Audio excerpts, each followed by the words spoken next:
வணக்கம். இன்னைக்கு நாம ஒரு ரொம்ப ஆழமான ஒரு விஷயத்த அலச போறோம். உங்களுக்காக நாங்க எடுத்திருக்கிற இந்த ஆதாரம் ஒரு குருவின் ரகசிய கிசுகிசுக்கள் அப்படிங்கிற ஒரு புத்தகம். நான் இத முதல்ல கையில எடுக்கும்போது இது ஏதோ சுய முன்னேற்ற புத்தகம் மாதிரி இருக்குன்னு தான் நினைச்சேன். ஆனா படிக்க படிக்க தான் தெரிஞ்சது, நாம வெற்றி மகிழ்ச்சின்னு எதையெல்லாம் ஒரு பெரிய விஷயமா புடிச்சிட்டு தொங்கிட்டு இருக்கோமோ அதையெல்லாம் இது தலைகீழா புரட்டி போடுது.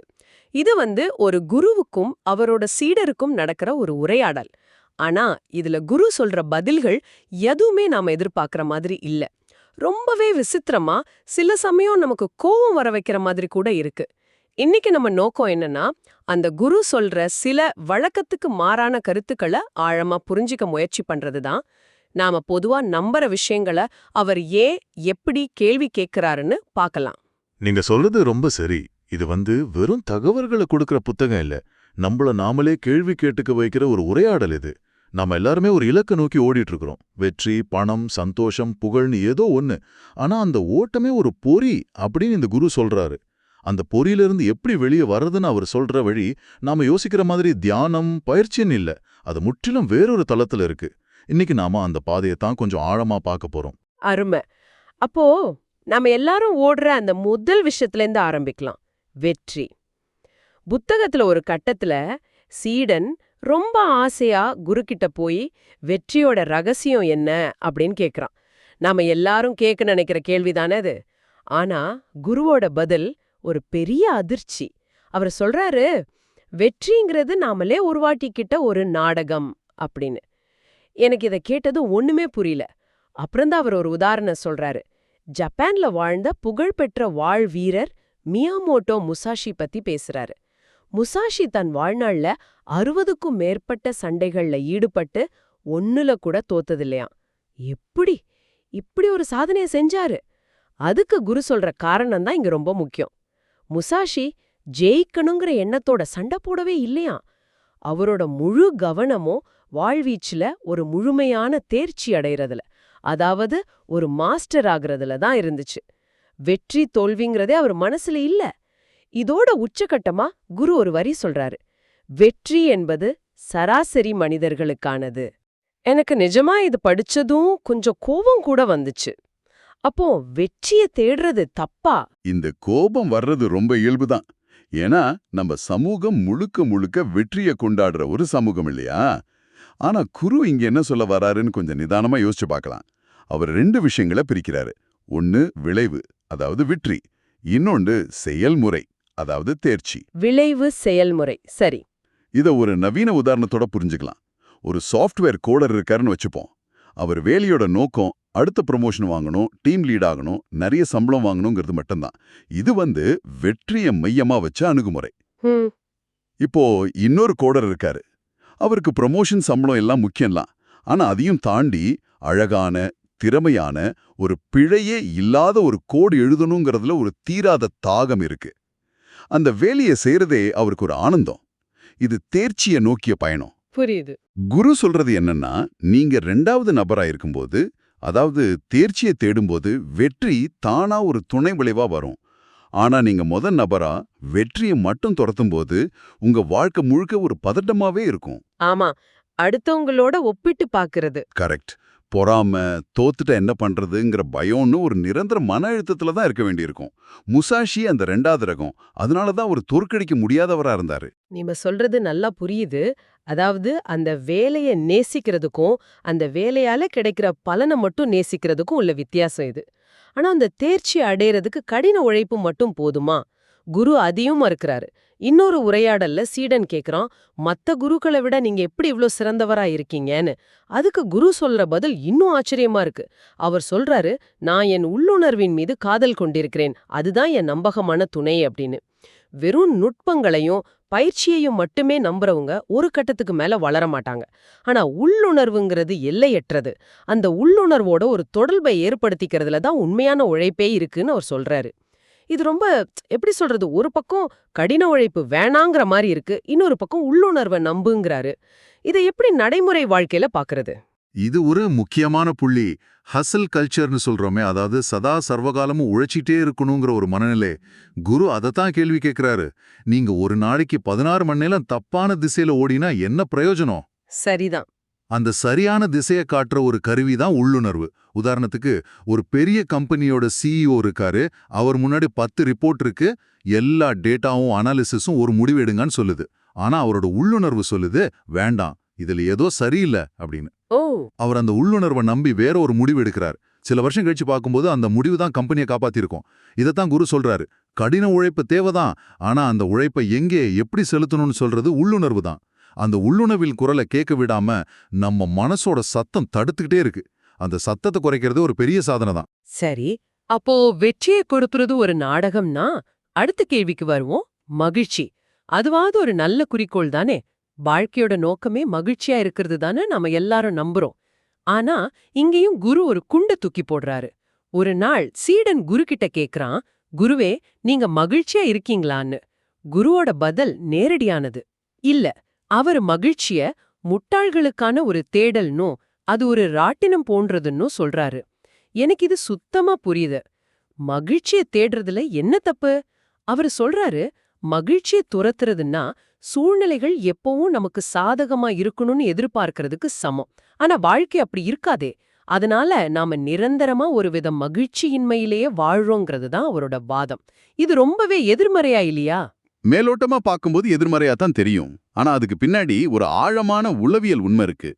குரு இருமை, அதாவது டுவாலிட்டிங்கிற ஒரு கருத்தை பத்தி பேசுறாரு. இருமை. ஆமா, நம்ம மனசு எப்பவுமே எல்லாத்தையும் ரெண்டா பிரிச்சு பாக்குது. நல்லது கெட்டது, இன்பம் துன்பம், வெற்றி தோல்வி, பிடிக்கும் பிடிக்காது. இந்த இருமை தான் எல்லா பிரச்சனைக்கும் காரணம்னு ஒரு சொல்றாரு. ஓ, அப்படியா? நாம எப்போ மகிழ்ச்சி வேணும்னு ஆசைப்படுறோமோ அப்பவே நாம மகிழ்ச்சியின்மைங்கிற ஒரு விஷயத்தை உருவாக்கிடுறோம். நமக்கு பிடிச்ச ஒரு ஐஸ்கிரீம் சாப்பிடும்போது மகிழ்ச்சி கிடைக்குது. ஆனா அந்த ஐஸ்கிரீம் தீர்ந்து போனதும் ஒரு சின்ன வருத்தம் வருது. ஆமா, கரெக்ட். அதாவது ஒவ்வொரு மகிழ்ச்சிக்கு பின்னாடியும் அதோட நிழலா துன்பம் காத்துட்டு இருக்கு. உள் அமைதிக்கான பாதை இன்னும் அதிகமான நல்ல விஷயங்களை தேடுறதுல இல்ல. மாறாக அந்த நல்ல விஷயங்கள் மேல நம்ம வச்சிருக்கிற பற்றுதலையும் தேவையையும் விடுறதுல தான் இருக்கு. புரியுது. எப்போ நமக்கு ஐஸ்கிரீம் கிடைச்சா சந்தோஷம், கிடைக்காட்டியும் பரவாயில்லைங்கிற மனநிலை வருதோ அப்போ ஐஸ்கிரீம் இல்லாதது நமக்கு துன்பத்தை கொடுக்காது. இதத்தான் அவர் நல்லவை மீதான தேவையை நாம் கைவிடும்போது கெட்டவை நம்மை பாதிக்காதுன்னு சொல்றாரு. அப்போ மகிழ்ச்சிக்கு மாற்று என்ன? ஒருவேளை குரு சோகமா உணர்ச்சி இல்லாம வாழச் சொல்றாரா? அதுவும் இல்ல. சீடன் இந்த கேள்வியை கேட்கும்போது குரு சொல்றாரு, நான் மகிழ்ச்சியாக இல்லை, நான் அனுபவிக்கிறேன். எக்ஸ்பீரியன்ஸ் எல்லாமே அந்த அனுபவத்தை பற்றியதுதான் அப்படின்னு சொல்றாரு. அந்த நிலையை அடையிறதுக்கு அவர் முதல்ல மகிழ்ச்சியா இருக்கணுங்கிற தேவையிலிருந்தே விடுபட வேண்டியிருந்துச்சுன்னு சொல்றாரு. இது ஒரு விதமான சுதந்திரம். எனக்கு இது வேணும் அது வேணும்னு கேட்காத ஒரு சுதந்திரம். அதாவது வாழ்க்கையில எது வந்தாலும் அது நல்லதோ கெட்டதோ அதை முழுசா தீர்ப்பு சொல்லாம அனுபவிக்கிறது. இது கேட்க நல்லா இருக்கு. ஆனா ஒரு பெரிய நஷ்டம் வரும்போது, ஒரு நோய் வரும்போது எப்படி அதை வெறுமனே அனுபவிக்க முடியும்? இதுதான் மில்லியன் டாலர் கேள்வி. இது ஒரு தத்துவார்த்தமான கருத்து மட்டும் இல்ல, இது ஒரு மனப்பயிற்சி. குரு சொல்றது நம்மளோட வழியில 90% அந்த நிகழ்வால வர்றதில்ல, அந்த நிகழ்வை நம்ம மனசு எதிர்க்கிறதால தான் வருது. ஓ, உதாரணத்துக்கு, நமக்கு உடம்பு சரியில்லாம போகுது. அந்த உடல் வலி ஒரு வகை. ஆனா, ஐயோ எனக்கு ஏன் இப்படி ஆச்சு, நான் மட்டும் ஏன் கஷ்டப்படணும், இது எப்போ சரியாகும்னு நம்ம மனசு புலம்ப ஆரம்பிக்குதே.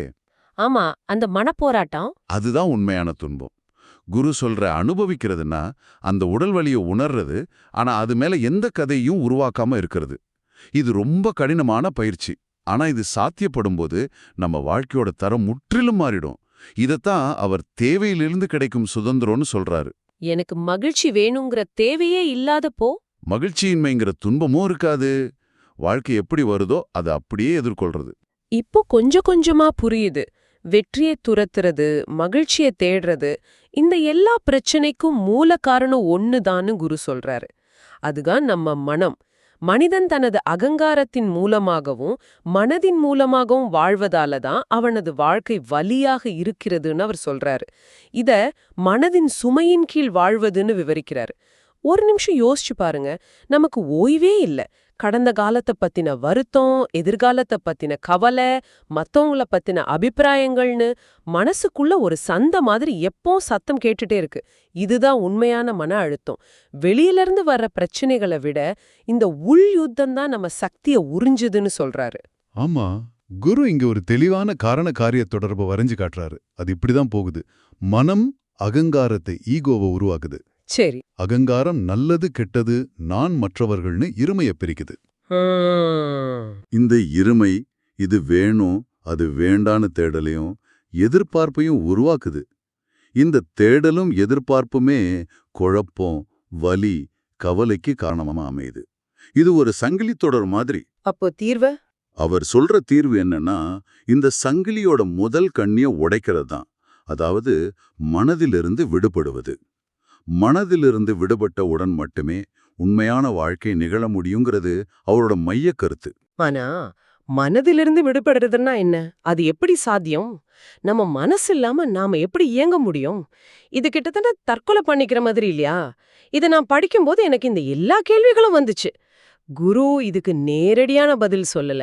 இதுக்கு 5 ஸ்டெப் ஃபார்முலா, 10 நாள் கோர்ஸ்லாம் கிடையாதுன்னு அவர் ரொம்ப தெளிவா சொல்றாரு. மாறாக இது உண்மையான ஆர்வம், சின்சியாரிட்டி, ஒரு விதமான விரக்தி, டெஸ்பிரேஷன், அப்புறம் உண்மையை கண்டுபிடிக்கணுங்கிற தாகத்திலிருந்து தான் வருதுன்னு சொல்றாரு. இதோட முதல் படி என்ன தெரியுமா? பிரச்சனைய முழுசா ஒப்புக்கிறது தான். அதாவது, ஆமா, என் வாழ்க்கை வலியில தான் இருக்கு, இதை சரி செய்ய நான் எடுக்கிற எல்லா முயற்சிகளும் தோல்வியில தான் முடியுதுங்கிறத இதயபூர்வமா உணர்றது.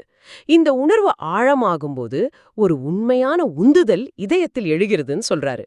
அதனாலதான் சீடன் தீர்வு கேட்கும் போதெல்லாம், உனக்கு தீராத ஏக்கம் வரும்போது என்னிடம் வான்னு சொல்லி திருப்பி அனுப்பிடுறாரு. இங்க தயார் நிலை, ரெடினஸ்ங்கிற விஷயத்துக்கு அவரு கொடுக்கிற முக்கியத்துவம் ரொம்ப ஆச்சரியமா இருக்கு. ஒரு கட்டத்துல சீடன் தனக்கு உண்மைகளை சொல்லாத குரு மேல கோவப்படுறான். அப்ப குரு சொல்றாரு, நான் உனக்கு உண்மைய சொல்லாதது என் இரக்கமற்ற தன்மையா இல்ல, அந்த உண்மைய அனுபவபூர்வமா தாங்கிக்கிற பக்குவம் உனக்கு இன்னும் வரல. ஓ, நான் இப்ப சொன்னா அது உனக்கு வெறும் தகவலாதான் இருக்கும், அனுபவமா மாறாது அப்படின்னு சொல்றாரு. இது ரொம்ப ஆழமான விஷயம். ஆமா. உண்மைகள் அறிவுபூர்வமா கத்துக்கப்படுறதில்ல, அது அனுபவத்தின் தளத்துல வெளிப்படுத்தப்படுதுன்னு சொல்றாரு.